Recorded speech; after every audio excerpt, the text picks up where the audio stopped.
好，大家好，我係 Kevin Sir。喺一同大家講緊下4座位一般嘅設備同埋個使用方式。嗱，我哋望一望呢邊先。呢個係我哋比較常用嘅8達標啊，8達標。咁如果你話點樣運用呢個標咧？嗱，首先我哋而家載客啦，黃。咁大家見到啦，開始咗29蚊啦。咁如果話我個隧道費要加錢，點加啊？呢度10蚊，10蚊，20蚊。咁啊，呢度顯示咗20蚊嘅啦。加多5蚊嘅點加？1、2、3、4、5。咁見到啦，譬如我個人開咗隧道費嘅，20蚊就撳咗啦。我譬如手多咁多下點算啊？唔緊要嘅，撳實佢，佢就會自己減翻落去噶啦。呢個好簡單嘅操作。哦，到步停，咁就顯示車費54蚊。咁如果需要打單嘅，撳打印，咁呢度就會顯咗單出嚟噶啦。咁張單咧就會顯示翻晒時間啦、車程啦、附加費啦、總數啦、落客啦、空標。好，咁最緊要一個問題就係，譬如有時大家收工之後想睇翻個結餘咧，咁可以撳住呢個10蚊掣，撳一下，會出現呢個畫面嘅。嗱，其實其他啲就唔建議大家點教嘅啦，冇乜用，冇乜特別用途啫。想睇翻你嘅開工記錄咧，撳呢個左下角，大家就顯示翻啦。總營業金額887蚊，即係今日嘅營業，因為我朋友架車啊，附加費收咗81蚊，日續次數186，咁啊全部顯示晒你今日所做嘅嘢同埋嘅營業金額有幾多啦。咁如果你唔想俾下間知嘅，咁啊撳清除是。嗱，咁撳清除之後，你會顯示翻全部嚟過噶啦。咁撳翻空先，咁啊開工噶啦。嗱，4座位，一般嚟講，望一望個波箱先，一樣啊 P 波、R 波、N 波、D 波、2波、1波。咁你個 handbrake 啦，啲一般揸車都知噶啦。R 波後波啦 ，N 波係空波啦 ，D 波可以空啦 ，E 波係低波啦 ，L 波就係上斜嗰個波啦。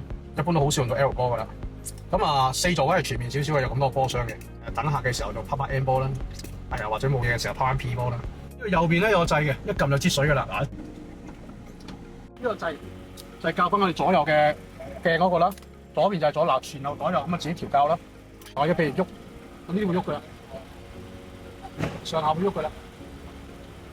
咁自己根據翻自己個角度嚟睇啦。日本豐田車入邊都好方便，佢設計晒掣做晒司機嘅手位嘅，揸揸下啲話死火，好順手嘅，唔有問題嘅。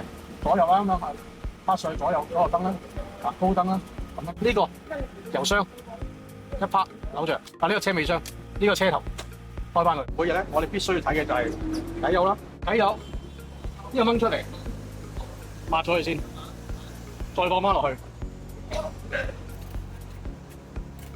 再掹翻出嚟，嗱，佢一過咗呢條界咧，就證明偈油充足。如果係到呢啲位咧，就必須要加偈油啦，因為如果唔係燒車頭非常危險啊！呢樣嘢咧係必須每日 check 嘅，係必須要呢個位。嗱，大家睇到啦。如果你落開嘅時候，必須要小心穩陣安全，小心啊！就算你架車停咗喺度都好，你唔知入邊嘅水凍咗未嘅，所以咧你必須要攞塊毛巾睇清楚。而家咁樣水滿咧就 OK 嘅。如果冇水出咧，就必須要加滿佢啦。呢樣嘢都係每日必須要 check 嘅嘢。點解咧？水箱冇咗就會冧車頭，冧車頭大件事喎。賠錢啊，賠死你啦，就係啦。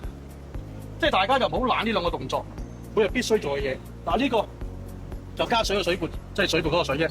加滿咗噶啦。咁你開工1、2呢兩樣嘢必須要知嘅。呢個就4座位一般嘅維修基本知識。咁啊後面咧，頭先我開咗個入油嘅就呢度啦，去到油站開翻去啦，用完就撳翻去啦。呢度就尾箱啦。